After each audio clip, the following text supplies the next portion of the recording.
Okay, we're going to start now. I'm sure a few people are going to be coming in a little later because it's Jewish time. But we're very fortunate here to have Professor Udi Sommer. I don't know if you can read this, but it says that he's at the Israel Institute visiting professor, and he's at the department of, this year as a visiting professor at the Department of Political Science at Columbia University in New York, in the International Program in Conflict Resolution and Mediation at Tel Aviv University. And it has a email address, but I don't know if that's going to help you. If you can read it, fine. If you can't read it, I'll just tell you. It's resolute at post.tau.ac.il. Most of you who've emailed to Israel know the endings. So it's resolute at post.tau is Tel Aviv University. We're just very, very fortunate to have him. I'm not going to take any time to do any more. You're going to speak, and you can take questions when you want, either during this presentation or at the end. We regret that we don't have refreshments. This is our program is the DePaul College of Law Center for Jewish Law and Judaic Studies, and we are not funded by anybody other than by people who come and like our programs, and consequently we have skimpy resources, and otherwise we would have had something for you to eat. Please enjoy. Thanks. Professor Reznikov, thanks a lot for the invitation. Thanks everyone for coming. As Professor Reznikov mentioned, I just want to acknowledge my funders, which is the Israel Institute at DC. And this specific talk is funded, and you have the brochures here in the first row, by the International Program in Conflict Resolution and Mediation, which is a master's program. We actually have 2 graduates here. So, and we're also looking, of course, for future students if anybody is interested. I'm going to talk about, as you can see here, U.S.-Israel relations at a historical crossroad, both in the sense that we're 20 years. Can you guys hear me in the back row? Yes. In the sense that we're almost 100 days into the Trump administration, what is it, the 98th day or something, and 20 years or 21 years after Rabin's assassination. The kind of imagery that we have been used to watching in the last few years when we talked about U.S.-Israel relations is these 2 individuals, right? President Barack Obama and Prime Minister Netanyahu. There's rumors and gossip about the fact that they maybe did not like each other on the personal level. That might be the case or might not, I don't know. I was never a fly on the wall when they met. But there are some fundamental philosophical differences between the 2 of them, okay? So President Obama, the Obama doctrine thinks about the international system as a system where different parties operate, where there's place for international organizations, whereas when you think about the more hawkish perspective of Netanyahu, a much more conservative figure, many of the interactions on the international scene are zero-sum games. Okay? If you win, I lose, and vice versa. Okay? But despite the differences, okay, we all know, and this is something, this is the first phrase here is something that you hear from any Israeli official talking about U.S.-Israel relations, or from any American official. We know that the bond is an unshakable bond. Okay, or at least this is what we hear. Okay, maybe later on on the talk we'll see that it might be a little more complicated now with the new administration. Let me just also say that in this talk I was asked to both bring political perspectives and legal perspectives. So the talk is going to have 2 major components. The first part is going to be mostly political. Then I'm going to give you some sort of a case study, which is more legal, and then I'll conclude. Okay. So the reasons why we think of this bond as an unshakable bond are the fact that there's common interests and values. Okay, Israel is the only, as time goes by, we see what's happening even in what was supposed to be democracies in the Middle East, such as Turkey, right? Israel is the last bastion of democracy and Western values in the Middle East. Okay. The United States provide Israel, and this is critical for the political side, but also for the legal argument that I'll try to make later on, or the legal aspect that I'll try to raise here. Israel gets a diplomatic umbrella, okay, from the United States. So the United States has the veto power on the UN Security Council, but American diplomats throughout the last few decades, okay, did not just make use of the American veto power. In fact, the veto power had been used very scarcely, okay, but they use backdoor negotiation and their diplomatic means to make sure that it doesn't get to the point where Israel is need to be defended using the American veto power in the Security Council. Beyond the diplomatic aspect, there is Israel's security. Okay, so just recently, a new memorandum of understanding, new agreement was signed with to the sum of about $40 billion for the 10 years following 2018. So it's about $4 billion a year of American taxpayers' money to use to support Israel's national security. In recent years, there have been budgetary allocations beyond that. Okay, so for instance, the Iron Dome system that we'll talk about, mentioned a little later, okay, is a system that was at least partly funded by additional funds allocated by Congress beyond the basic military package. I mentioned that Israel is an island of stability in the Middle East, which is critical for the United States. And hold on a sec, okay? And last point, okay? There are special constituencies in the United States: voters, organizations, communities, wealthy individuals, lobbyists, all of which help influence decision-making in American government in favor of maintaining this unshakable law. I'll take clarification questions now. If I see it's longer, then I'll keep it for the end. Yes, please. Well, I just thought when you talk about all the $4 billion a year that we're giving to Israel for its security, it's important to mention that it has strings attached. Virtually about 85% of that money has to come back to the United States in purchases of that equipment. Yeah. That's important to say, I think. I agree. There's hundreds of pages in the agreement. This is one important aspect, I agree.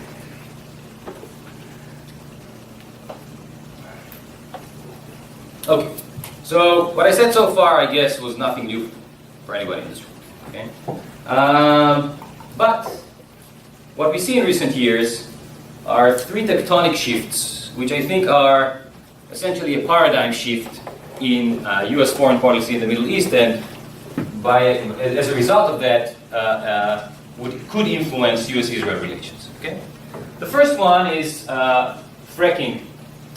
And the fact that America is energy independent. If you add that to the America First policy or spirit that President Trump brought with him to the White House, then it means that America is less interested and has less interests in anywhere in the overseas, especially definitely among those, the Middle East. Okay, so it changes American calculus. Second thing is the fact that the Arab Spring in general and the Syrian civil war in particular has been raging for the last 6 years or so, okay? Which means that the Middle East, the way we know it, has completely changed. Okay? Just to think about one thing, okay? America, so even President Trump acknowledges the fact that, recently acknowledged the fact that NATO is an important organization, or acknowledges maybe more broadly the fact that the international system and international organizations are critical and are very positive, a very positive aspect for the United States in general and for American foreign policy. However, if you think about the way the international system works, the basic building blocks are nation states. Okay? If you want to negotiate, you negotiate with the government of a nation state. If you want to impose sanctions, you impose sanctions on a nation state. If you want to bring a government to answer in the International Court of Justice, it is a nation state that is represented there, for the most part. However, in the Middle East, with this second tectonic shift, those nation states are gone. We'll get back to this point, revisit this point several times today, but if you think about Syria as a state, well, you better change your, there's no state such as Syria. Same thing for Iraq, okay? Same thing for Libya. So the means by which the international system works are very limited given this new reality. And thirdly, the Iran deal. Okay, the Iran deal, July of 2015, okay, is another tectonic shift in the sense that the United States and the other major world powers, right? It's P5+1, remember? We kept hearing this term over and over again. Okay, so the most powerful nations in the world are now committed by diplomatic relations with Iran. Diplomatic relations are also translated into financial ties and economic commitments, okay? So the reality is that, and we'll see that this is even more complicated later on, okay? The reality is that those three tectonic shifts change the way things are perceived from Washington, changes the American foreign policy in the Middle East, and has substantial implications for U.S.-Israel relations. And one thing, okay, that is very clear is the map of conflicts in the Middle East. So when they said conflicts in the Middle East in the past, what would be the first thing that would come to mind? Probably the Israeli-Palestinian conflict, right? I'm going to make the argument now that those tectonic shifts, in addition to maybe some other processes, okay, brought us today to a point where I can list at least 4 major categories of conflicts that are more salient and more consequential than the Israeli-Palestinian conflict. All of them are in the Middle East, which means that it's not just it's categories of conflicts, okay, which renders the Israeli-Palestinian conflict to maybe 5th place, maybe less than that. Okay, so what are the 4 conflicts? The first category of conflicts, okay, are states versus non-state actors. Okay, so probably ISIS is the best example, but Jabhat al-Nusra in Syria and others, okay, are examples where nation states deal with non-state actors. As I mentioned earlier, things like it's a non-state reality. So things like international law and the kind of constraints that we have on the and means and practices that we have and the norms that we have in the international system, all of them don't really apply to this kind of conflict. Okay, so they make them much more complicated. The second type of conflict is a conflict over hegemony. And this is the conflict between Iran and Saudi Arabia. So many of the conflicts that you think about today are in fact proxy wars between the Iranians and the Saudis. Okay? Since the Russians and the Americans stepped into Syria, it's not quite the case, okay? But before that happened, Syria was essentially a proxy war between the Saudis and the Iranians. Okay? Same thing for Yemen, okay? Think about the Houthis in Yemen, okay? This may deteriorate into some sort of a nuclear-related conflict, especially because of the nuclear program that the Iranians have and the fact that the Saudis work very closely with the Pakistanis who already have nuclear capabilities. Okay. Second type of conflict. Third type of conflict, you see that over and over again, okay? Extremists versus moderates, okay? So maybe a great example close to home is Hamas versus Fatah, okay? Fatah is the party that leads the Palestinian Authority, recognized by both US and Israel. Israel works very closely with the Palestinian Authority. Don't let the news confuse you, okay? The Palestinian Authority is delegated a lot of the work that has to do with security, for instance, for Israel, okay? And within the same Palestinian people, you have Hamas, okay? It's an extremist organization on the American list of terrorist organizations, okay? Think about Hezbollah and the Lebanese government, etc. Okay? Sisi has to deal with the Muslim Brotherhood. And then lastly, there is the, in this map I think it's very clear, you have the conflict between Sunnis and Shiites. Okay? So the darker areas in this map, this is a map of the Middle East, the darker areas are areas that are dominated by Shiites, the lighter areas are dominated by Sunnis. And many of the conflicts that you're familiar with, and many of the processes in the Middle East today can be seen here. Okay, so think about Syria, for instance. Okay, the Alawites and the Shiites control the western part of the country, the eastern part of the country, lighter. Okay, controlled by ISIS. This is ISIS land. Okay, you can see very clearly why I said that there's no such thing as a Syria, as a state, as a nation state of Syria. Okay, look at Iraq. Look at Yemen. I mentioned Yemen earlier. Okay, you see the Sunnis and the Shiites here, okay? Look at Iraq, okay?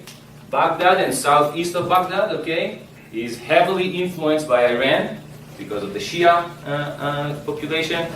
The west side of the country is ISIS land, okay? Dominated by the Sunnis. So a major player in this, so again, to recap my argument quickly, okay? We have everything we know about U.S.-Israel relations. Okay? I said that there's 3 major tectonic shifts that changes the reality of conflicts in the Middle East. And one of the major consequences, at least with respect to our talk here today, is that the conflict between the Israelis and the Palestinians is not even among the top 4 major conflicts in the Middle East today. And a major player, okay, for the Middle East in general, for U.S. foreign policy in the Middle East, and for U.S.-Israel relations, is Iran. On the left here you have the Iranian president, on the right you have the Iranian Minister of Foreign Affairs, and you've seen them laughing a lot in the last almost 2 years. And the reason why is that the sanctions were lifted. So I'm going to show you what were the effects of sanctions in a second. We'll look at some numbers, okay? But the big question around the Iran deal, okay, is not just whether the deal is going to stop Iranians from developing nuclear capabilities, okay? The goal of the deal was greater than that, was much greater than that. And that has to do with this top question over here, okay? Secretary Kerry, when defending the deal in Congress, said more than once that the deal was going to be transformational. Transformational, what does it mean? It means that the deal would not only stop Iran from acquiring nuclear capabilities, but would actually create diplomatic relations, open Iran to world markets, and eventually transform the regime. Okay? So the deal would spell the end to the revolutionary regime in Iran. So if you look at the sanctions, okay, they had far-reaching implications for unemployment, currency, value of the currency, inflation. Let's look at the numbers, okay? What you have here is the period of time from late 2011 to late 2012, okay? And on the y-axis is the exchange rate between dollars and the Iranian currency. Now, you don't really experience it that much in the United States, but in third world countries, if you ever visit it, right, there's the official rate, and then there's the rate that you change money in the street. Okay, that's the black market rate. That's the real value of the currency. Okay. So the blue line here is the official rate. If you look at what happened when some of the sanctions snapped, okay, no real difference. I mean, a minor decrease. Okay. But if you look at the black line, it plummets from around 7.5 to around 2.5 dollars per 100,000 riyal, which means that the currency was devalued. The currency had devaluation of almost 70%, 65 to 70%. Okay. If you look at the next slide, for an economy like the Iranian economy, that is heavily based on oil production, okay. What you have here is Iranian oil exports by millions of barrels per day from the 1980s to 2012. So you see the increase overall, and then you see the sudden decrease. The sudden decrease when the sanctions snap, okay, brings Iranian oil production more or less to the same level that it was in the late 80s or early 90s. Okay? And if you add that to the fact, if you refresh your memory what happened to the price of a barrel of oil during this period of time, you realize that the effect on the economy was substantial. So the fact that the Iranians were able to go, that the option was offered to them to sign such a deal and establish diplomatic relations it's not surprising that they actually went ahead and did it. Okay? And then the real question, therefore, okay, is whether Iran, which controls 3 capitals in the Arab world, okay, so I mentioned Baghdad, Damascus, okay, Iranians, now in cooperation with the Russians, have been able to sustain Bashar al-Assad in power in Syria, Sana'a in Yemen, and you can also maybe think about Beirut, at least partly so, okay? And add that to the fact that, with respect to Israel, okay, Iran controls 2 organizations, Hamas on the south and Hezbollah in the north, and I'm going to show you in a little bit a slide that underlines the importance of, or the threat from Hamas, okay? Iran controls those 2 organizations very closely. Hezbollah, with the numbers, is estimated to have 120,000 missiles potentially pointed at Israel. Okay. So again, the million-dollar question here is the deal likely to be successful? And again, don't think about success in the limited sense, or don't limit yourself to the limited sense of making sure that Iran doesn't acquire nuclear capabilities. But think about the broader idea of a transformational deal that would allow a change in the regime.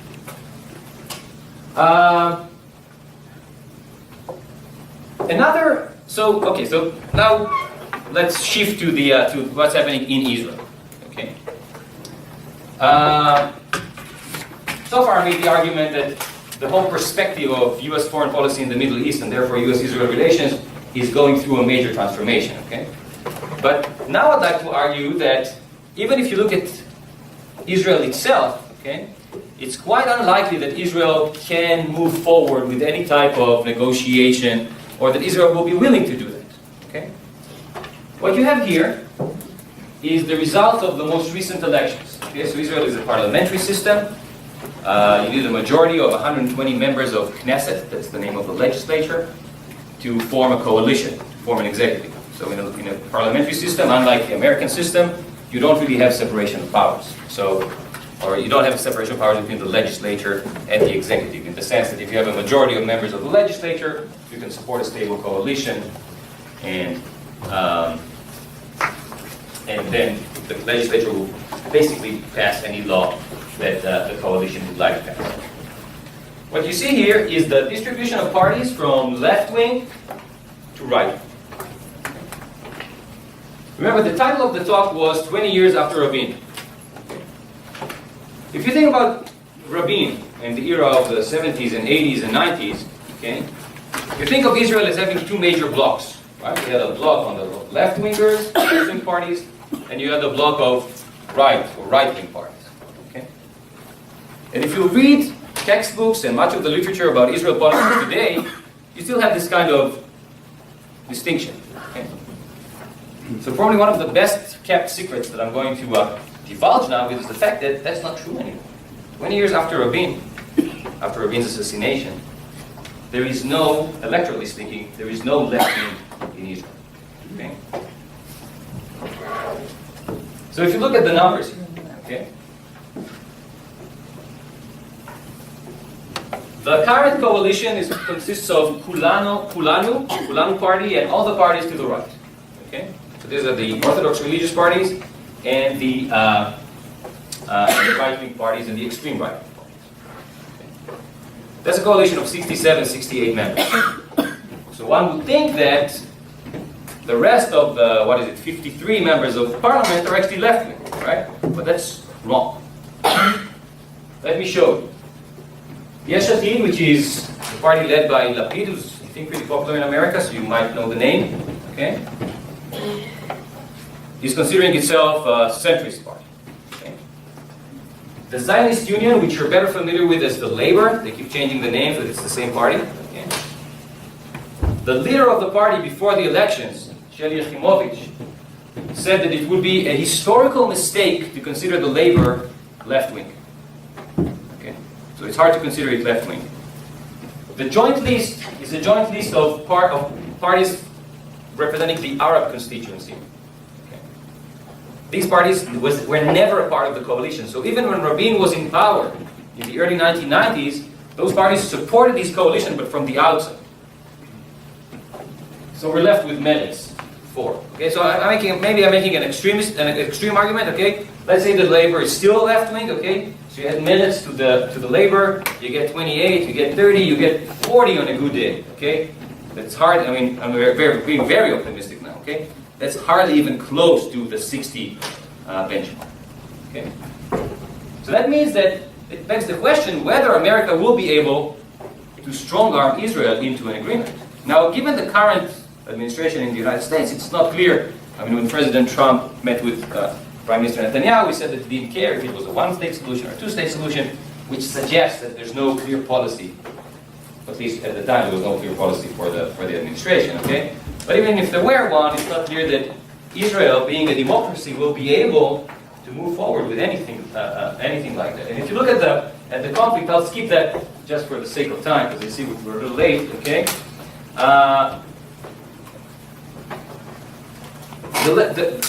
The part of the reason, okay, why you see this shift in Israel is the fact that Israel has been under attack, okay, for a long period of time now, and definitely the attacks from Gaza have been very consequential. Okay, so what you have here are very consequential in the sense that almost the entire population of Israel is within range of missiles from Gaza. Okay, what you have here, this is taken from the New York Times website, is a map of the increasing range of missiles shot from Gaza starting with 2001 when it started, okay, which is very close, that the kibbutzim and the area is very close to the Gaza Street, okay. And then in 2008, the rain sheets Beersheba. Beersheba is a major metropolitan area, okay, fourth largest in Israel, fourth largest city, okay. By 2012, okay, rockets. So my kids were born in this country, and we moved in this country, in the United States. We moved back to Israel in 2010. So I had 3 young American kids at home, okay. By 2012, when rockets hit Tel Aviv, my 3 young American kids are totally astonished by the reality that they have rockets fired on their home, okay, in Tel Aviv. Okay? And not only them, okay, even kids that were born in Israel and even adults were shocked by the fact that the major metropolitan area of Israel is within range of Hamas, and this capability is actually brought to bear. And by 2014, okay, as you can see, that almost the entire territory of Israel, and definitely the major centers of population, are within range from Gaza.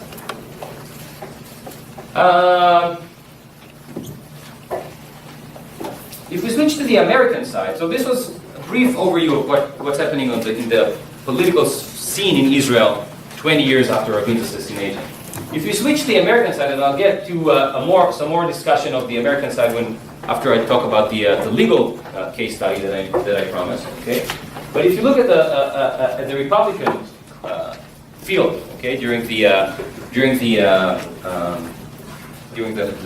primary season, okay, you already know that the outsiders dominated the field. Right, there were many points in the primary race where the majority of the votes went to outsiders, and interestingly enough, for almost all of them, Israel was central.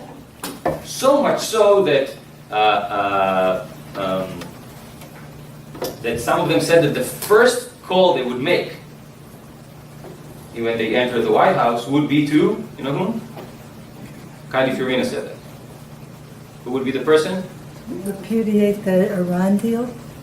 No, the first call would be to Prime Minister Netanyahu. Maybe to talk about Iran deal. Maybe she just said, she was going to call. I mean, who would think that the American president would call? I mean, Israel is a great ally of the United States. I'm not underestimating the relations, but still, no. So Israel was a central element. That being said, we know that President Trump won the primaries and then went on to win the general elections. I am not quite clear, as I mentioned a few minutes earlier, what is the Trump administration policy towards Israel. Okay? I mean, compare that to the Democratic field, which was essentially Hillary Clinton. Okay, if Hillary Clinton were elected, I think we knew what was coming. Okay, but with the Republican outsiders, it's not at all clear, especially with President Trump. Okay, so I'd like to make another shift now, and this is a shift. So we talked about the tectonic shifts in the Middle East. We talked about the 4 different types of conflicts that are more important than the Arab-Israeli conflict as a result of those shifts. Okay. Then we delved into Israeli politics a little bit, and we delved into American politics too, a little bit. Now, since I was asked to talk about the legal aspect, okay, and it will be related to what I talked about earlier, I'd like to talk about a series of cases related to the security barrier in Israel. A series of rulings by the Israeli High Court of Justice, okay, which is essentially the Israeli Supreme Court. And this is important because, as I mentioned in my my second slide, okay, the United States provides Israel with a diplomatic umbrella, especially, most importantly, in the UN Security Council. And what I'd like to argue here is that this influences even decisions, not just decisions in the Knesset, which is the parliament, or in the executive, but also on the Supreme Court. So, just to give you a little bit about the theoretical framework that I'm going to use, I'm going to talk about epistemic communities. Epistemic communities comes from literature in international relations. And this is the idea that there are certain individuals, okay, in the world that form epistemic communities. This is a transnational community, okay, and that influences the domestic sphere, but also is in constant interaction at the transnational level. So to give you an example, think about central bankers, for instance. Okay. Central bankers, okay, would work with each other. There would be norms and normative frameworks that they would, and values and norms that they would share. And they would translate many of those norms to the domestic decision makers within their own countries. Okay? Think about certain lawyers that deal with international law, or think about certain practices such as whaling, okay? WHA, okay, whaling. Okay, these are cases where an epistemic community is a community of professionals that influence both their domestic sphere and then are in constant interaction with their peers transnationally. What I'd like to argue here is that Supreme Court justices in developed democracies, to a large extent, also form an epistemic community. And this is true for Israeli justices as well. And to some cases, at least to some, maybe to some justices in the United States Supreme Court as well. Okay. So, this is the point here, okay? A key role of the epistemic communities is to translate analytical and normative principles from the international, from the transnational reality into their domestic sphere. And likewise, they showcase their domestic influence to members of their transnational community.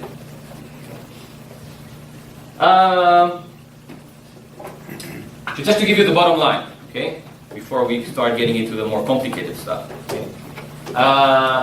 We focus on a series of cases related to the security barrier, 2 cases of the Israeli Supreme Court, and one ruling of the International Court of Justice, which is the Supreme Court of the world, if you will, okay, the key judicial arm of the United Nations. And the argument here would be that the Israeli High Court of Justice, okay, reaped 2 types of benefits in the series of decisions that it made, especially in the later decisions. One is that it established itself in the transnational community as a court, as an institution, as a set of individual justices who subscribe to the same type of normative frameworks as their peers and colleagues worldwide. So that's at the international level or transnational level. And the other type of utility is at the domestic level. Okay? It established itself within Israel as a defender of a major project. Okay? The project of the wall was got support almost from wall to wall support in Israel. So if we think about the timeline, okay,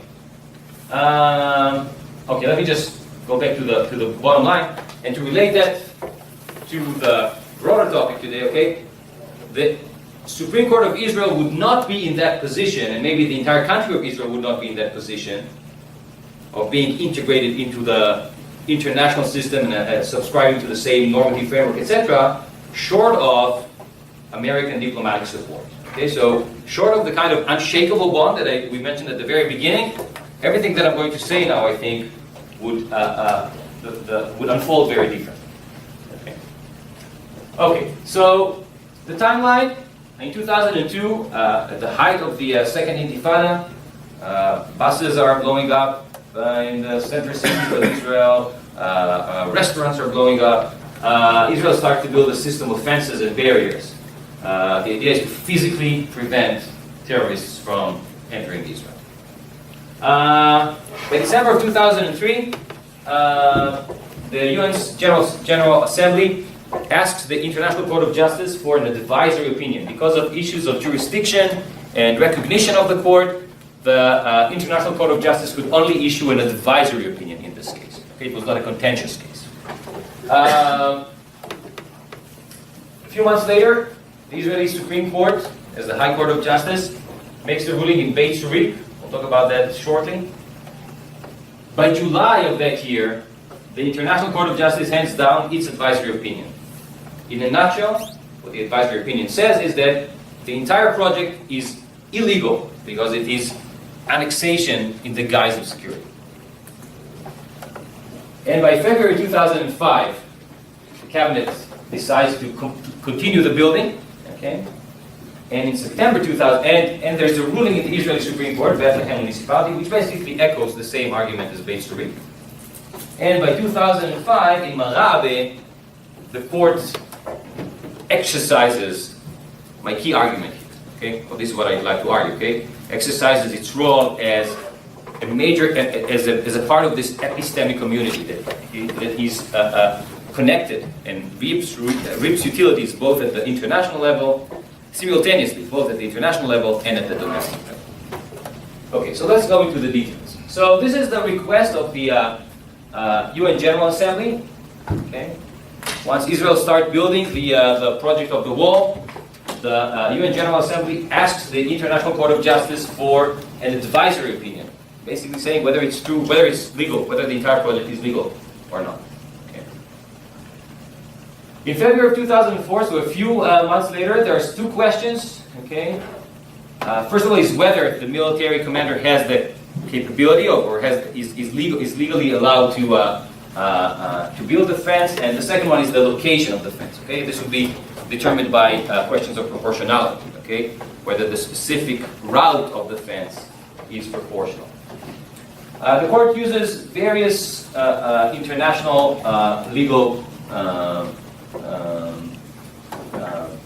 international laws and various principles, okay, to reach the conclusion that the answer is yes to the first question. Okay, Israel is allowed, or the military. It's not Israel as such. It's the military commander in the West Bank is allowed to construct the fence. Okay. And given those legal provisions, the route of the fence will be determined by the court. And the court creates a doctrine. And the doctrine is that each and every section of the fence will be evaluated separately. The route and the proportionality of the route will be determined for this specific section. And then in some cases, the fence may be rerouted. And indeed that happens in some cases.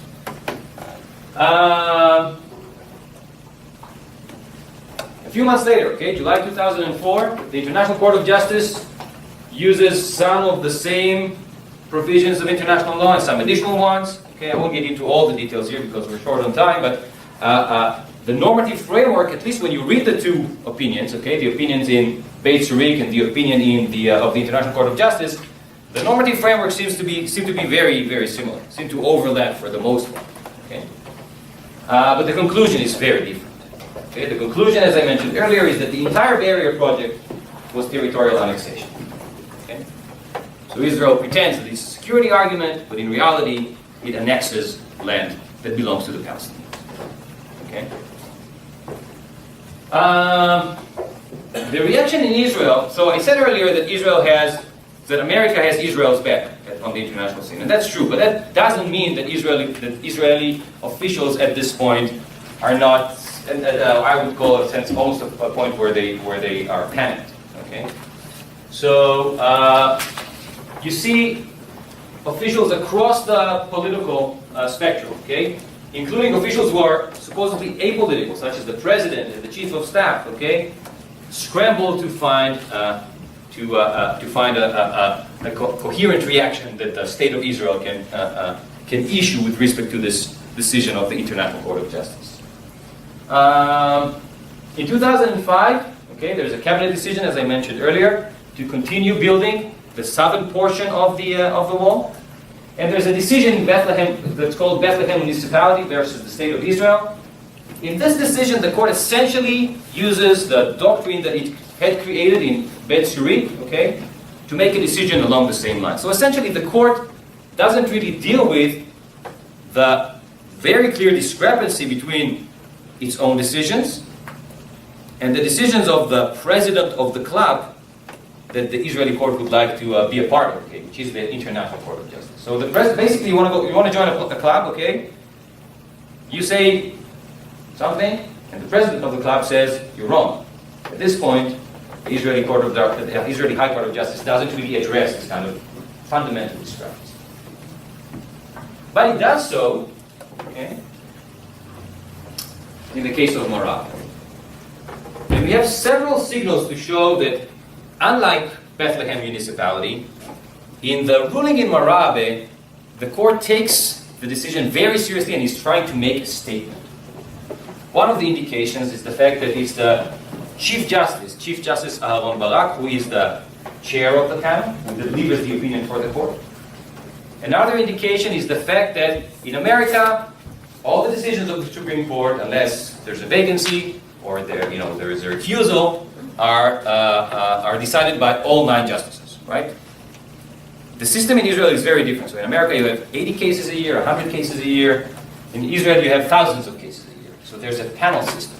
A panel system means that each case normally would be decided by a 3-justice panel. In very rare occasions, those panels would be expanded to an uneven number of 5, 7, or the more important the case, supposedly, the bigger the panel. This case is decided by a panel of 9 justices. It's very clear that the court wanted this to have a resounding effect.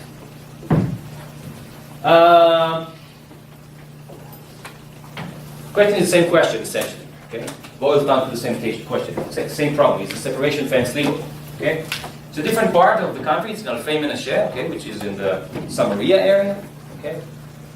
And if you look at the positions that the High Court of Justice takes in Morocco, you see that they essentially apply the same normative framework. Not only do they apply the same normative framework as they had applied in Beit Zurich, but they even incorporate certain provisions that the International Court of Justice incorporated and that Israel itself as a state never recognized up until then.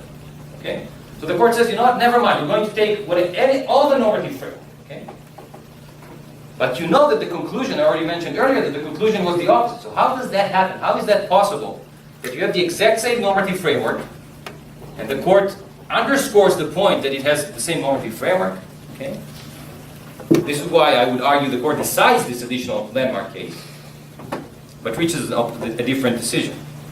Well, the answer is that when courts make decisions, and definitely when a Supreme Court makes a decision, okay, there is the normative framework, there is the legal aspects and precedent and constitutional aspects, in this case, provisions of international law, and those are evaluated in light of the factual basis.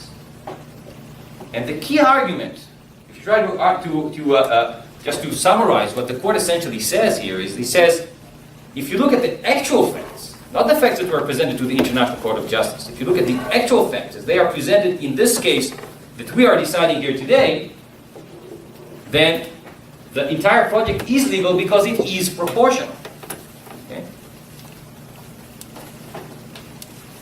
It is proportional because the kind of abuse and infringement, the scope and the size of infringement that was argued in the as the facts were presented to the International Court of Justice was vastly exaggerated.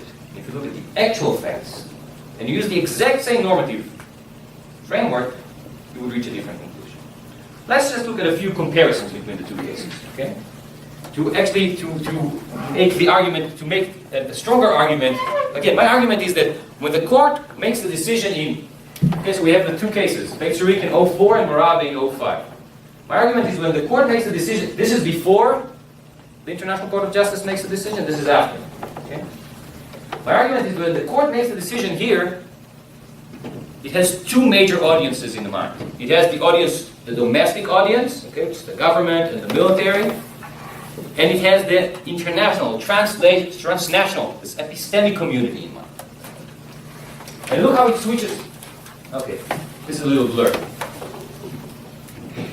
This is based on a quantitative analysis of the number of words in the opinions in Beit Zurich and in Morocco. Okay, I'll tell you what it says because it's blurred. Okay, here it says fence. Okay, you can see that the size of the bubble is more or less the same. And that makes sense, right? Both cases are about the fence. But in Beit Zurich, you see that this says here military. Okay, military, which is the major domestic player, is a major element here, shrinks considerably here.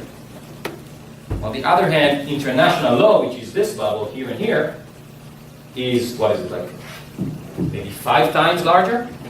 Okay? This is a little blurred, so let's look at the, I guess this is what happens when you switch from a Mac to a PC. Still happens, but let's look at the numbers here. It's another way to look at it. Okay? This is the rank order of topics by frequency per 1,000 words, because there's a bit of a difference between this is about 40,000 words, this is about 60,000 words. Okay, so you can't just count the words; you want to look at the frequency per 1,000 words. Okay.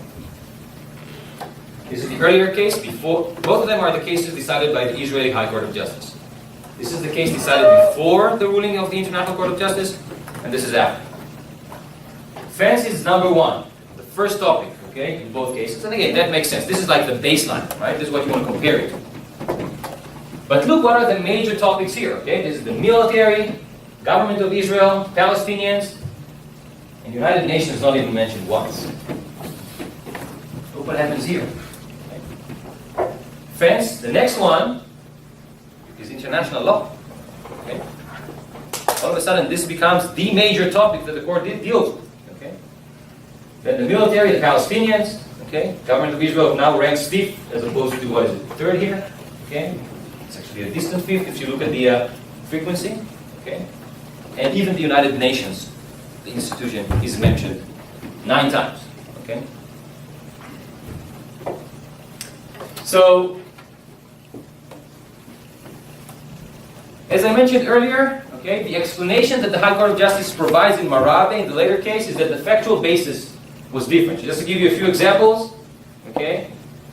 So these are the reports, the Dugard report and the Zeigel report are the reports that were the basis, that provided the factual basis for the International Court of Justice, okay?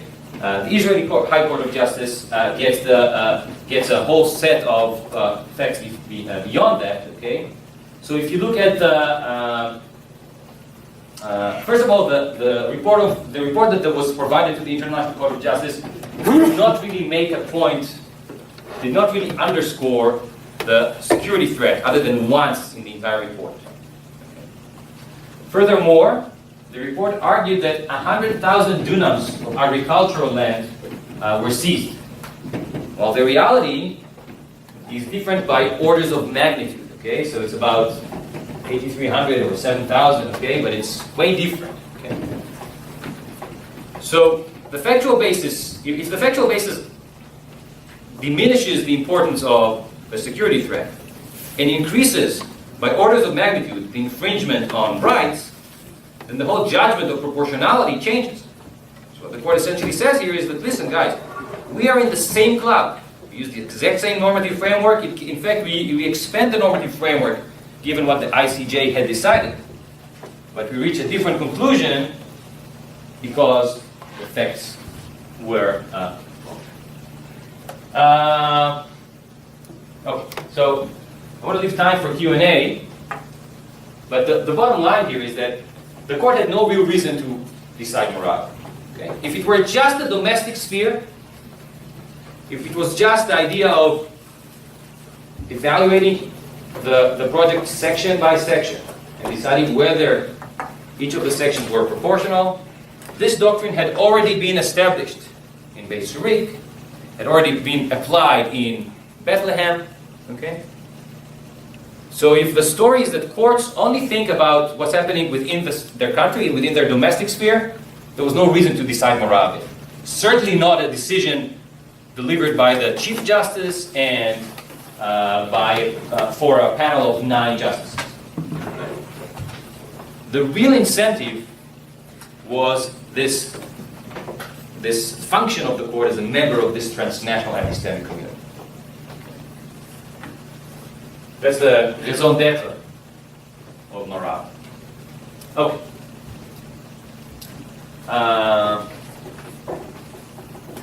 The basic normative foundation upon which the International Court of Justice and the Israeli High Court of Justice in Beit Surik based their decisions was a common. We're in the same club. Obviously, okay, so just one last point about that, and then we'll switch back to the American political scene for one last argument, and then I'll open it for Q&A. Is it okay? Yeah, before the Q&A, then I had a couple of nuances. Okay, sure. This whole story, okay, this entire perspective of the Israeli High Court of Justice, the fact that it's a member of this transnational epistemic community, okay? Let's say that my argument is clear. Maybe during Q&A you would like to contest it, but okay, since it's only me talking now, that I'm agreeing with myself, okay?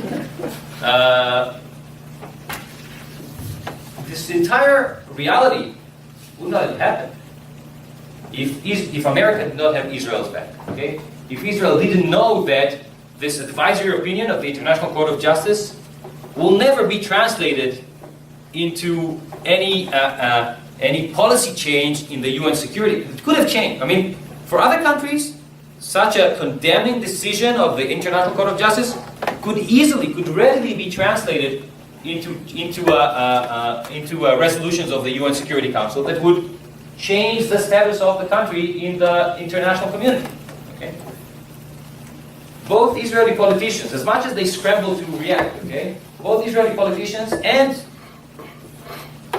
Israeli justices on the Supreme Court knew that in this case it was not going to happen, because if it came to that, America, if any other diplomatic means would not allow for this to never be on the agenda of the UN Security Council, if it came to that, the US would veto such a UN Security Council decision. Okay. So this entire game, again, I'm thinking about game theory, right? This entire interaction between the position of the Israeli High Court of Justice and the interaction of the Israeli High Court of Justice, both with the transnational epistemic community and with its domestic sphere, okay, would have happened in a very different fashion, if at all. Okay, so this was the legal component, and we can get back to that during Q&A. And I'm a political scientist, so obviously for me, legal and political are related. Okay, and I think even in law schools today, given the hiring procedures and who they hire, I think people in the legal community recognize the fact that there's a lot of influence. Okay. But now let's go back to hardcore politics. Okay. And this is, I think, a challenge that Israel is going to is already experiencing and is going to experience with more heavily as time goes by. Okay. And this is the demographic. If you want to understand politics, if you want to understand many things, but definitely politics, look at demographics. Okay. And I think if you look at the demographic makeup of the United States today, you realize that Israel might be in trouble. And this is because certain constituencies, generations, and electorates in America have different views on Israel. So if you look at public opinion polls about Israel in the United States, the support is overwhelming, right? It's 60% or 70% or 80%. It basically depends on who's the pollster and what question they're asking exactly, right? But it's an overwhelming majority. But if you look more closely and you look at specific groups within those polls, things start to look a little different, okay? If you look at the younger generation, or if you look at minority groups, okay, Latinos, African Americans, Asian Americans, their support for Israel may not be so overwhelming. In fact, an economist poll, I trust the Economist, I think it's a relatively neutral outlet. An economist poll in the summer of 2014, at the height of the hostilities in Gaza, showed that less than 50% of minorities in the United States supported Israel. Okay, so when rockets were fired at Tel Aviv, I'm not unaware of the fact that there were horrible things happening in Gaza. Okay, but rockets were fired at Tel Aviv, okay, and at Haifa, and at all the major population areas and centers in Israel. Okay, the support for Israel was under 50% among those groups. And my younger daughter, who is in first grade now in New York, okay, is the first cohort in America where she is white, but she's not a member of the majority group anymore. Okay? Among my daughter's cohort, whites are a plurality. They're the largest group, but they're not the majority. By mid-century, Latinos are going to be 30% projected to be 30% of the population of this country. So the position of Israel and how popular Israel is among those minorities is critical. Let's take an example. Let's take the Latinos as an example. Okay? I mentioned that by mid-century they're expected to be about 30% of the population. They're about 16% now. Okay? But not only are they going to grow in numbers substantially, but many Latino communities are strategically positioned in the United States. If you look at the map here, the map of the contiguous United States and Alaska, The green states are states that have a large Latino population. If you remember election night, 3 or 4 months ago, okay? Remember that the states that were the focus of the pundits, okay, were the swing states, and some of the swing states are the states that are heavily populated by Latinos. So, okay, Florida, Colorado. So it's not just that Latinos are going to be a large number of the population, but they are located in places where their effect would be even augmented by the fact that these are swing states. And if you look at the way the political behavior of Latinos, you see, this is just one example, okay, this is taken from Florida, and this is party affiliation. You see the swing from 2006 to 2012, okay? The blue line is the percent Latinos registered as Democrats. The red line is percent Latinos registered as Republicans. You can clearly see that where the Latino vote is going. Okay? And I'm not saying here that the Democratic Party is less supportive of Israel, or that I'm not making this argument. I'm just saying that there are clear trends among the Latino group, and I'm saying that the support for Israel among minorities in America is not what you see in the general polls. Minority groups, younger generation, it's not just an ethnic story or a racial story, okay? It's a generational story, so it's a complicated story. Okay, so what's next? And that's my last slide, I think. Yeah, that's the last one. One thing I think is that Israel needs a new vision. You hear when you talk to Israeli diplomats in the United States now, you hear some of this already happening. And this is the idea that Israel needs to win the hearts and minds of this younger generation, of those minority groups, okay? And I think Israel has a lot to offer, okay? Just think about Latinos, which I talked about more extensively, okay? Probably the most important topic for Latinos, or the most important political issue is immigration. Israel is a huge success story when it comes to immigration. Okay? Israel has wonderful stories to tell about immigration, about political incorporation, about political inclusion, about the challenges and how to overcome the challenges of immigration. Okay? This is a great selling point. Okay? Obviously, if Israel keeps talking about minorities voting in droves, that's not going to vote very well with minorities in this country. Okay? But I think Israel needs to think about this new vision and think about how it, there's all sorts of techniques of public diplomacy, etc. We won't get into this here. And going back to the first part of the talk today, and this is the more the policy and foreign policy, etc. Given all the changes in the political and geostrategic landscape in the Middle East, okay, given the types of conflicts that are not emerging necessarily, but are emerging as more dominant, okay, it might be a good idea to reevaluate certain proposals. So, for instance, if you take the Arab Initiative from 2002 that talked about a peace agreement between the Israelis and the Palestinians as a first stage, and then a series of normalizing relationships between Israel and the Sunni powers in the Middle East. Maybe, okay, it would be a good idea to switch the order. Maybe it would be a good idea to work on regional alliances now between Israel and some of the American Sunni allies in the Middle East, okay? And think about the Israeli-Palestinian, the solution or the moving forward towards a resolution of the Israeli-Palestinian conflict as a second stage, okay? So the way you play with carrots and sticks, okay, may be a very good idea to rethink and maybe revise the way America is doing it, Israel is doing it, the way it happens within the relations of U.S. and Israel. So I will stop at that. It's 1 p.m. on the nose, and I think Professor Rednick has some questions.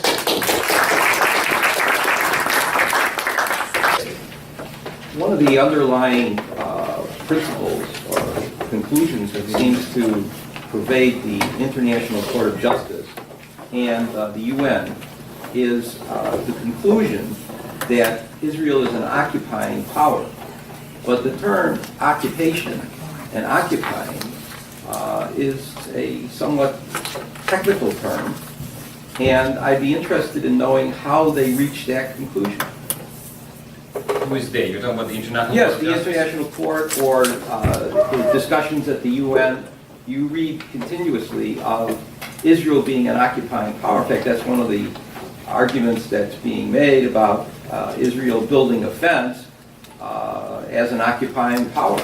Yeah. And I'm somewhat at a loss as to what the facts are, what the history would be, which would say that the mandated territory, which was a mandated territory, suddenly was transformed into an occupation by Israel. So, historically, what's considered occupied land is the land that was that Israel seized in the 1967. Which, of course, had been seized by Jordan in the 1948 war. Yeah, but if you think of the UN, I mean, the decision of the United Nations from 1947 does not include the West Bank as a part of Israel. So if you take that as the present, you can go back historically, and there's legal scholars in Israel, including a former Supreme Court justice, that argue that the West Bank is not occupied land. So if this is what we're referring to, and that argument has not been able to persuade anybody beyond this very specific, very small political campaign. But what I'm asking you is what is the underpinning of the conclusion that it's occupied land? I think so. For the decisions in both the decision of the International Court of this specific decision of the International Court of Justice and the rulings of the Israeli Supreme Court, the assumption is that it's occupied. They don't prove it. Okay, the assumption is that it's occupied land, and then how do those provisions of international law and how do those provisions of international law should be interpreted and applied to the fence, given the fact that it is occupied land. If you want to look at earlier decisions or earlier, scholarly debates over whether it's occupied land or not, that's a different story. That's the story he's asking about. Yeah, so I'm saying, so there's justice. So if you want to look, I don't even remember his arguments off the top of my head, but Justice Levy, who is a former Associate Justice of the Supreme Court, issued a legal opinion, not as a court opinion, but as a legal report, sorts of, that makes the argument that the land is not occupied land. Again, this report, other than among a very limited the very limited political circles in Israel, where it was applauded, for the most part, within Israel and certainly beyond Israel, people don't accept this legal argument. Can I just make a suggestion on that? If you're interested in that topic, Professor Eugene Kantorovich from Northwestern, now lives in Israel, I understand, has written extensively on this topic. You probably have read some of his work. He has a recent article from a year ago now not even a year, in the University of Arizona Law Review on this very subject. So if you're interested in more on that, talk to me afterwards. I have a lot of information. I've spoken on that very topic as well. And if I can just add that if you don't want to read the articles, but you want to hear or see one of his presentations, there's a number of YouTube presentations, half hour or to an hour in length. We had him here twice. Yeah. However, I'm not sure he's going to answer your question, because he's going to tell you why it's not occupied. I'm not sure that he's going to fully ventilate the explanation of why the others disagree with him. Well, but since it's such an important issue, it would seem to me it would get more play rather than just making an assumption. Again, if you ask me as a political scientist and somebody who thinks about it from the perspective of international relations as well, there will never, not in the foreseeable future, will you see the political environment that would accept such a legal argument. So the legal argument is there. Edmund Levy is the name of the Israeli Supreme Court justice. There's certain legal scholars who try to make the point, but it's not. It will not be received. It will not be received in international institutions, but it's not even received in the Israeli political sphere, even by right-wing politicians, unless depending on how extreme they go on the right. Extremist right-wingers would, but the political mainstream in Israel, and definitely the left wing, or what's left of it, as I mentioned, would not buy the argument. Just as a legal matter, just to mention that there's one issue is whether it's occupied or not occupied, but then there's a second issue as to whether it's illegally occupied or legally occupied. So there are two different debates. or whether the actions whether Israel's actions there are legal, and the actions may be erecting defense, the actions may be building the settlements. I mean, there's various activities that Israel has there. So I think there's no debate that Israel can have military camps there, right? That's any occupying country would be allowed to do that. But things beyond that, okay, the settlements and but even then, if you're trying to look at the dichotomous understanding, you won't find it, right? Because even when it comes to the settlements, for instance, okay, it's pretty clear both from the political perspective and from the legal perspective that the different settlements would have different status. Okay, so if you look at the major what they call the settlement blocks, okay, it is clear that it's all clear almost under any kind of potential future resolution of the conflict that those would remain intact. And you listen to my terminology, the illegal outposts is how they call it. The illegal outposts, okay, the understanding is that most, if not all of them, will have to be relocated or removed. Okay, so even if you try to look at a clear dichotomous definition of what's legal activity and what's illegal activity, even within the same type of activity, i.e., settlement, for instance, you won't find it. It's yes. In terms of Trump's approach to Israel, Yeah. I think you said right now it's unclear. Did I understand you correctly when you mentioned it's unclear what his approach is? It's unclear to me. It's unclear, okay. Maybe he has a clear understanding. I don't know. I'll go with your phrase. So your approach. Is that any different than what he said during the election process? I mean, there were statements he made that seemed to be more favorable towards Israel, such as even moving the capital and that sort of thing. And then, has there been a sort of, in your opinion, a withdrawal at all in terms since he became president, or sort of, can you talk about that at all and what you think is in terms of going forward? So that's a very good question. I think in general, if you look at Trump's campaign statements and evaluate them given his first 100 days in office, not just with respect to Israel, the balance is not very impressive. Okay, almost all of the promises, and definitely the major ones, maybe other than appointing a Supreme Court justice, have failed so far. Okay, 2 more days or so for the 100-day mark. So certainly with respect to Israel, he's not planning to move the capital, he's planning to move the embassy to the capital. I'm sorry.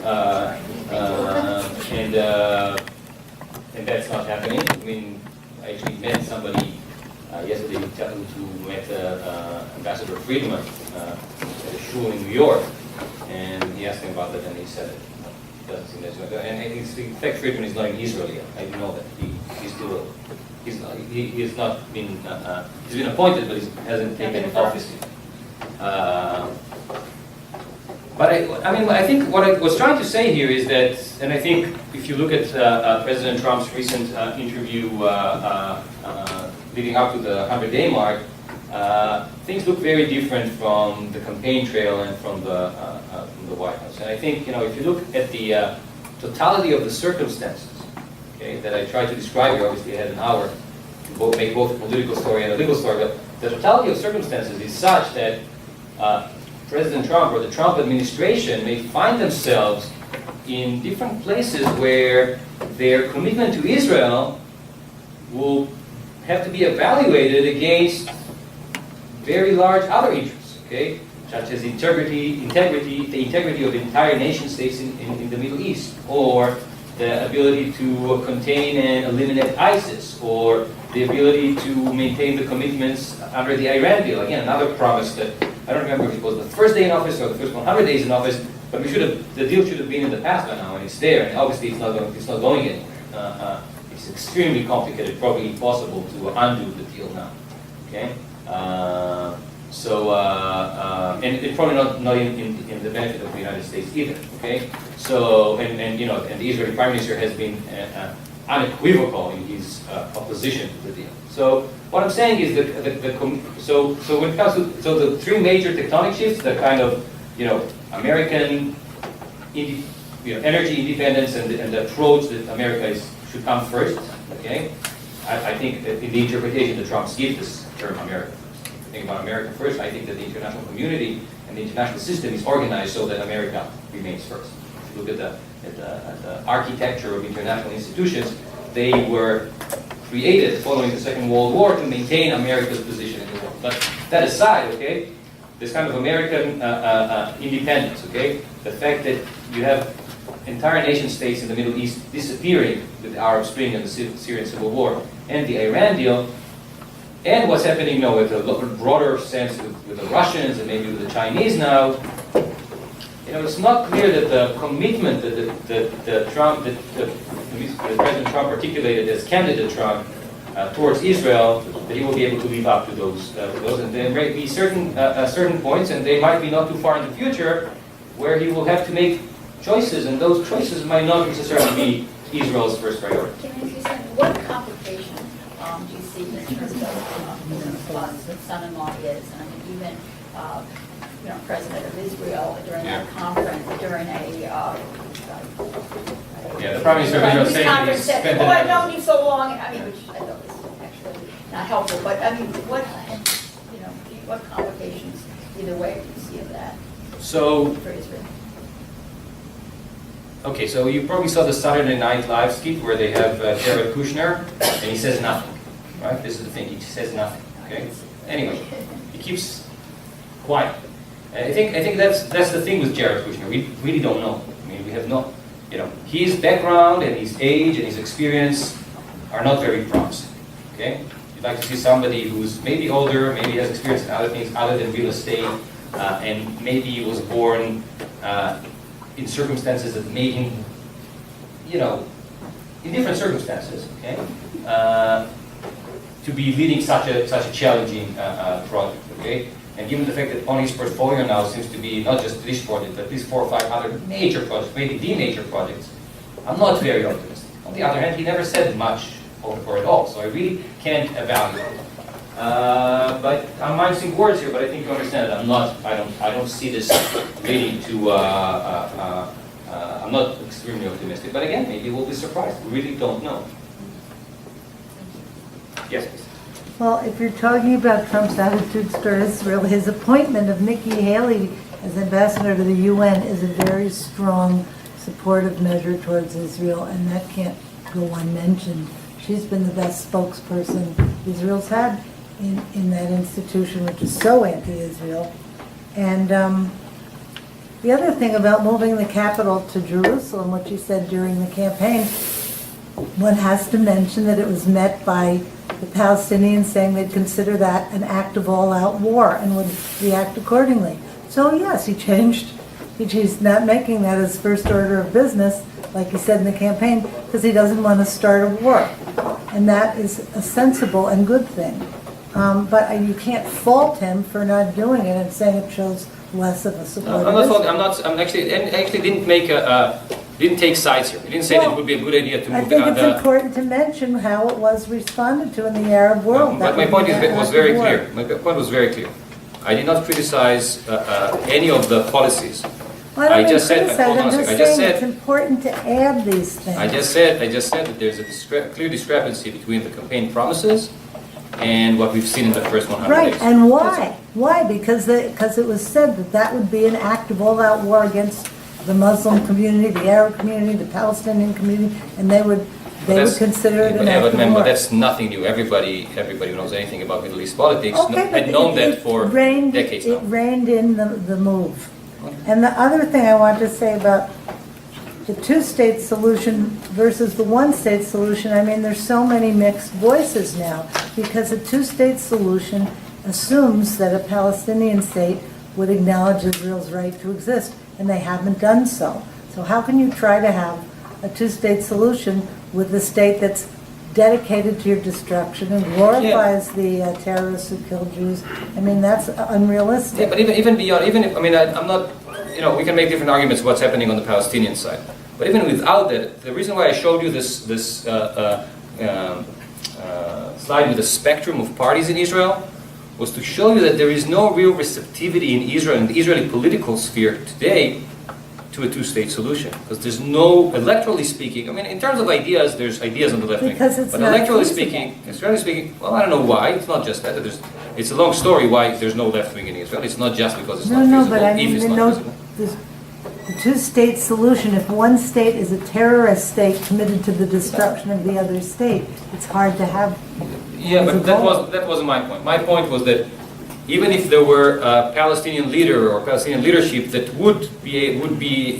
that Israel would be able to work with towards a peaceful solution and a two-state solution, I don't see any political receptivity in Israel today Well, I for don't such a know. solution to actually happen. That's a big if. There isn't that. If But- there but- were that, I bet there would be a difference. I don't know. Now we're going to if.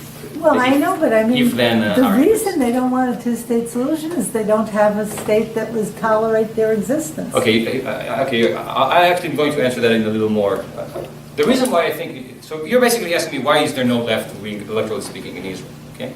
And I don't think it's just because of what's happening on the Palestinian side, okay? I think there's two major reasons here, okay? One of them is the disillusionment with the process, okay? And that's the point well taken. Disillusionment with the process, not just because of what Palestinians teach their children, but there's been several attempts since the early 1990s. It just didn't work out. But remember, I talked about demographics earlier on. Okay, there has been a major demographic shift in Israel in the 1990s. Okay, Israel grew from a country of about 4.5 million to about, in the early 1990s to about 5.5 million, almost 6 in the early 2000s. Okay. And this shift, I mean, as much as Israelis like to make kids, and we do, and you know that, okay, if you ever visited Israel, it's not because of that. The shift was actually because of a major immigration wave. So about 1 million people immigrated to Israel from the former Soviet Union. And the immigrants from the former Soviet Union, for the most part, and I'm making generalizations here, so obviously like any kind of generalization, there are exceptions, but those immigrants are extremely unlikely to vote for a party that has a red flag has a red flag, okay? And this is because they had their traumas in the Soviet Union, okay?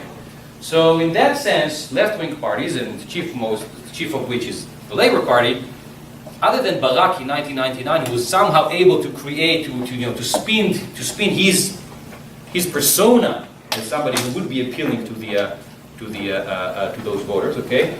Those voters are, for the most part, overwhelmingly vote for either right-wing parties per se, or parties that represent this specific constituency that also tend to side with a right-wing coalition. Okay?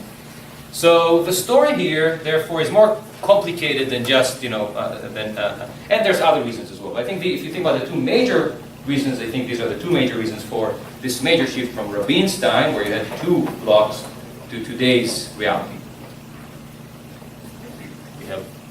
Yes, please. To come back to the issue of the occupation, Yeah. whether it's occupied, had Israel built the barrier, the wall, on its own land, on the west side of the Green Line, this question would have not come up. Was there ever any debate about this, about where it was built? Was it ever proposed or discussed in Israel, or what was the thinking that the Americans would just be able to protect them against charges of building on occupied land? Listen, I think if you think about the kind of decision-making processes in the Israeli government at the time, okay, Yeah. the understanding was that it was in the height of the Second Intifada. It was after the failure of became clear that the Oslo process was failing, or had already failed, depending on whose perspective. Okay. On the one hand, on the other hand, there was the ambition of separation from the Palestinians. Okay, and this led to what you saw more than once, unilateral moves. Okay, so probably the best example is what had happened in the Gaza Strip. Okay, in the Gaza Strip, you saw Israel deciding to remove its settlements. It wasn't a big number of people living there, but it was a handful of settlements with a few thousands, tens of thousands, or I think thousands of individuals living there. And Ariel Sharon, the prime minister at the time, his understanding was that this is going to be a unilateral move. We can't negotiate that. There's no point of negotiating that with Hamas, who was in control of the Gaza Strip. We're just going to do it. Okay? So this is clearly a unilateral approach to how to move forward towards separation from the Palestinians. I think a similar, although the decision on the wall had happened a few years earlier, okay, I think the mindset was similar in the sense that there was the understanding that the path of the wall, given the huge investment and the allocation of resources that you need to build such a wall, the path should be close to where a future border would be. Okay, and for the most part, it's very close. If you look at the map, I actually have a map. Right? The map, the path is very close to the green line, okay, the armistice line of 1949. So again, it wasn't just to stop the Palestinian terrorists from arriving in Israeli cities and blowing up buses and restaurants, but I think there was this unilateral state of mind for this resolution of the conflict. We want separation from the Palestinians. We want something more permanent, and we're going to build this, so we might as well build it close to the path where we think a future border may be. But it's gotten complicated when the path goes through, divides villages from fields and things like that. It's a lot of bad public relations. So. But this is exactly where the Israeli Supreme Court steps in and says the entire project lives up to the standards of those international norms. Because if need be, we actually change the path. It actually had happened. The path was rerouted. In some cases. In some cases, yes. On section by section basis. Yes. You mentioned, you made a point of the fact that the Latino population of the United States doesn't support Israel as much as the general population. We also have a problem of the young Jewish population of the United States not supporting Israel. When I grew up, I was a Zionist. In college, I was a Zionist. I've been a Zionist all my life. Now these young people, they're not here today. They don't support Israel. What can Israel do on the campuses, for example? You're a professor at Columbia University, which has been very antagonistic to Israel. What can Israel do to support pro-Zionist groups on the campuses? So I actually students approach me quite often at Columbia, people from students from those different groups. In some cases, I try to help either with advice or if they want to participate in an event. But you're asking a broader question: how the state of Israel can do something. And I think that has at least the ideas that I mentioned on the very last slide. I think this is should be the direction. Israel should try to think about how to win the hearts and minds of this younger generation, of those minority groups, all of which tend to be more liberal, usually. Okay, and again, we need to be careful here, right? Latinos, we talk about Latinos, 63 Mexicans, 4% Cubans, 63% Mexicans, 4% Cubans. The changes. The younger Cubans are very different from the older Cubans. But we need to be careful when we talk about those generalizations. Yeah, but I think it would be a good idea for Israel to actually, delve into the details and think about how you win the hearts and minds and how you present Israel and highlight the aspects of Israel that are actually. The issue of immigration. Any Israeli is very close to the heart of every Israeli. To the experience of Israelis, to the policies of the state of Israel. And again, I think Israel is a great success story when it comes to immigration. Why don't you try to relate to build bridges on those topics? That's one aspect. And the other aspect is that I think it would be wise to Israel, and I think maybe the Trump administration will try to push Israel in that direction of moving forward in terms of a process, of a peace process that, again, does not have to start with the Palestinians. The issue of Palestinians may be, second or third, maybe other ways in which Israel can try to, and some of those relations are already there, okay? When it comes to trade, when it comes to cyber. Israel already has, don't kid yourself, you don't read about it in the news, but Israel already is interacting with other countries in the Middle East, okay? But I think, at least some of it, it's different when it's covert and when it's in the light. And I think it might be in the interest of Israel to do that more. One last question. I have a question also about the relationship with Jared Kushner and how it affects the Israeli and American Jewish situation. So divorces happen and conflicts arise within families. And I'm curious as to what you feel. Whether Ivanka and Jared are going to, No. But how much do you think that our in the broadest term, our relationship to Trump, because we know he's both satirical and we know that he's also vindictive. So how much of American Jews, you mean? American Jews and also Israeli policy sort of hangs on the thread of this positive relationship between Jared Kushner and the fact that his grandchildren are Jewish? And what could happen to them? Or is that an unfounded fear? I think if you look at so I go a lot on Israeli TV when I talk about American politics. And Yaron London, who's probably one of the most prominent hosts there, asked me when the cameras were off whether America is turning into some kind of a monarchy. Because in a monarchy, you would have an office for the daughter of the king in the palace, and an office for the son-in-law. You don't see that. I mean, maybe other than the Kennedys, and even there it was very different from what you see with the Trumps. Did you have people of the same family serving in the same administration just by virtue of being part of the same family? Well, Bobby Kennedy was the Attorney General. Kennedys. I'm saying other than the Kennedys. I said other than the Kennedys. I don't remember when was the last time. Jimmy Carter had his wife and daughter doing acts of state. They stood in for him. They went to. I don't think they had a formal office in the White House. That's different. I mean, the first ladies were always, important. I'm not underestimating their importance. And there's a difference between the first lady and the daughter also. But so again, so it's my wife. You don't have to go to Israel to get that opinion, by the way. Okay, so my wife is a clinical psychologist. Maybe part of it should go, these kind of questions should go to her. In terms of how it's going to unfold in terms of their familial relations.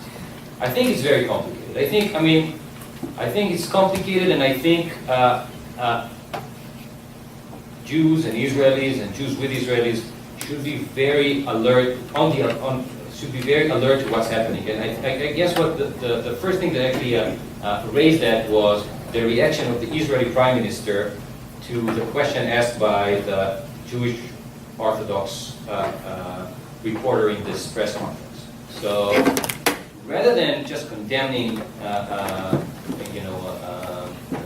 any type of anti-Semitic activities or statements, what he said was that he knows President Trump, and President Trump is not anti-Semitic.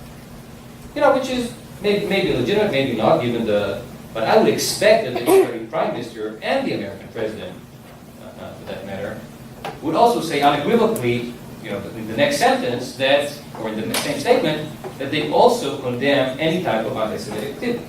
And the rise of anti-Semitic activity is there. So there was the story with the Israeli guy from Ashkelon who apparently made some of those calls, which I think overshadowed the fact that this guy didn't go to the cemetery in St. Louis and did what happened there to the tombstones, etc. So this increase in anti-Semitic activity in this country is happening, and I can say, so who mentioned the campus at Columbia, I have to say that I feel very comfortable at Columbia. I didn't have any personal experience, but students of mine have told me that when there was a vote in the student council on BDS, which, by the way, the vote was successful. The anti-BDS vote was successful. But after the vote and after the debate, they felt a little uncomfortable on campus in certain places. So, I think that New York, it's unthinkable to me that New York would ever be a place where Jews would feel uncomfortable. But if we see that Jews in this country have to feel uncomfortable living in certain parts of the Midwest, or I think this will be disastrous for the fabric of America, of the American Jewish community, and as a result, could be disastrous for Israel. So I think we should be very, very much on the alert. And again, I was very cautious with Kushner, for instance, because I'm not jumping to judgment. Maybe it is going to work out. I really don't know. He really didn't say much. Really, that's the truth. And he hasn't done much yet either. So we need to keep our minds, open, and maybe things will turn for the better. But I think it's also a point in history where we have to be very, we have to be cautious. So thank you very much. Let me just tell you, please, just a minute, and that is that our center is very much committed to segue to what was just asked and what was just said. Our center is very much involved in focusing on combating anti-Semitism. We have a newsletter which you can read all about what's going on at Columbia and other places. And in fact, on Sunday, May 7th, we have two programs at synagogues. One in the morning called Ivory Tower Terror, where I'm going to speak about campus anti-Semitism and the ways we might be able to combat it. And Rahil Raza, leading global voice against Islamic extremism. She's a Muslim from Canada, and she's president of the Council for Muslims Facing Tomorrow, founding member of the Muslim Reform Movement, author of the book Their Jihad, Not Mine, award-winning journalist, public speaker, and so on. She's going to be speaking with me in the morning at one synagogue in Skokie, and then in the afternoon, late afternoon, how she's going to be speaking at Congregation B'nai Tikva in Deerfield, how political correctness chokes off serious debate. And it was going to be a dinner reservation only for people who are interested in being sponsors. We're making a contribution of $500 or more to be privately, to have a chance to have dinner with her and speak with her in Deerfield. I should tell you that none of the comments made, this is, we have people who speak on from different perspectives. The comments made by the speakers or by the members of the audience or by me, they don't reflect the political opinion of DePaul University or of any of the, part of its formal opinions. They're just private opinions.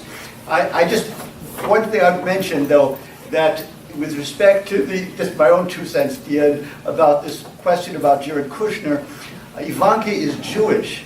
She's not Jared Kushner's wife. She's Jewish. She converted. Whatever happens with the marriage, she's Jewish.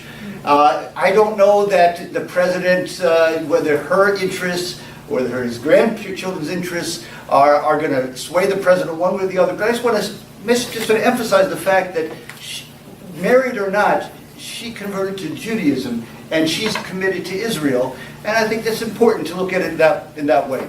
Thank you so much for coming.